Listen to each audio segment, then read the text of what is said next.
Hello guys, welcome to my channel. यदि आप हमारे चैनल पर नए हैं तो हमारे चैनल को सब्सक्राइब कर लीजिए। तो आज की वीडियो हम शुरू करते हैं। आज की वीडियो हम क्या सीखेंगे, how to turn on alarm sound. हम अपने डिवाइस के अंदर जो अलार्म साउंड है उसको कैसे ऑन कर सकते हैं। दोस्तों, ज़्यादा मुश्किल नहीं है, आपको अपने मोबाइल की सेटिंग पर क्लिक करना है। क्लिक करने के बाद आपको नीचे साइड एक ऑप्शन दिखाई दे रहा होगा, साउंड एंड वाइब्रेशन, उस पर क्लिक कर दीजिए।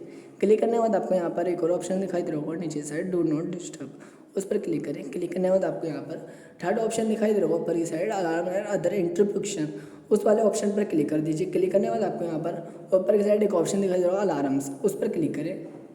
क्लिक करने के बाद आपके मोबाइल पर जो अलार्म साउंड होगी वो ऑन हो जाएगी। आप अपने मोबाइल पर देख सकते हैं। आई थिंक हमारी वीडियो आपको पसंद आई होगी, तो हमारी वीडियो को लाइक कीजिए, कमेंट कीजिए, अपने दोस्तों के साथ हमारी वीडियो शेयर कीजिए एंड हमारे चैनल को सब्सक्राइब कीजिए। बेल आइकन को दबाना ना भूलें। हम आपको नई वीडियो के साथ मिलेंगे। हमारी वीडियो देखने के लिए थैंक यू गाइज़।